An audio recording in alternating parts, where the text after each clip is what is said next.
السلام علیکم ناظرین، آج ہم ازمودی اور ٹوٹکی بتائیں گے، آپ آزما بھی سکتے ہیں اور ویڈیو کو پورا دیکھیں، چینل کو سبسکرائب کریں۔ ازمودی ٹوٹکے: کوئی بھی چیز تلنے سے قبل اگر گیڑی میں 2 یا 3 قطرے نیمبو کا رس ڈال دے تو تلی ہوئی چیز میں تیل کم جذب ہوگا۔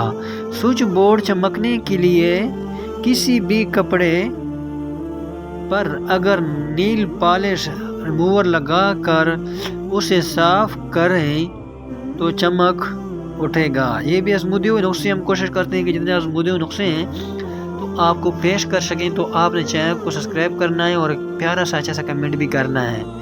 کپڑوں پر اگر اسائی یا بال بونڈ کی لکیریں لگ جائیں تو انہیں اسپرٹ سے صاف کریں۔ فرش پر اگر پیلنے بدنما داغ پڑ جائیں تو پانی میں سرکے اور سرف ملا کر دھوئیں، فرش بھی چمک اٹھے گا۔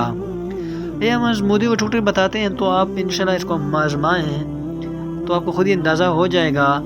اگر چوری کو ابلے ہوئے پانی میں ڈبو کر ڈبل روٹی کٹ جائے تو وہ بآسانی کٹ جائے گی۔ اگر سبزیاں ابالنے والی پانی میں لیمبو کا چلکٹ ڈال دیں جائے تو ان کا رنگت خوشنما رہتا ہے۔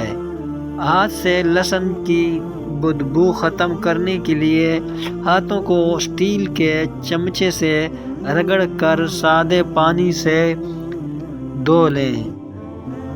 تو بالکل اس طرح یہ کہ لہسن یا پیاز بندہ کاٹے تو بدبو جانا بہت مشکل ہے، تو یہ آزما لیں، آپ کو خود ہی اندازہ ہو جائے گا۔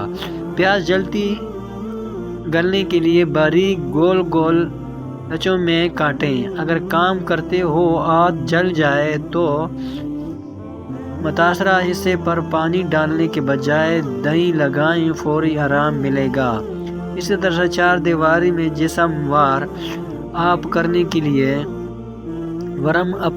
کے لیے ورزش لازمی کریں۔ اگر ورزش کرنا ممکن نہ ہو تو پورا بدن پر تلوں کے تیل سے مالش ضرور کروائیں۔ ریڑھ کی ہڈی، گردن کے اعصاب اور گنجنما پر مساج نہ صرف اعصابی کی کمزوری دور کرنے میں ہی معاون ہوتا ہے بلکہ پیشاب کی زیادتی کے مسائل سے بھی نجات دلاتا ہے۔ تو کوشش کریں کہ آزما لیں اور ویڈیو کو لائک کریں، ایک پیارا سا کمنٹ بھی کریں۔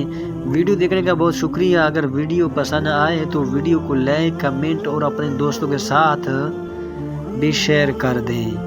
چینل کو ضرور سبسکرائب کر دیں اور کوشش کریں کہ ویڈیو کو پورا دیکھیں تاکہ ہماری تمام ویڈیو کا نوٹیفیکیشن آپ کو ملتا رہے۔ اگر آپ اسلامی واقعات سننا چاہتے ہیں تو حافظ خیال میں میرا چینل ہے، اس کو سرچ کر لیں، آ جائے گا، اور اس میں اسلامی واقعات کی ویڈیو بھی ہیں، حضرت یوسف علیہ السلام کا واقعہ بھی ہے، اور بھی واقعہ ہیں۔ شکریہ، اللہ حافظ۔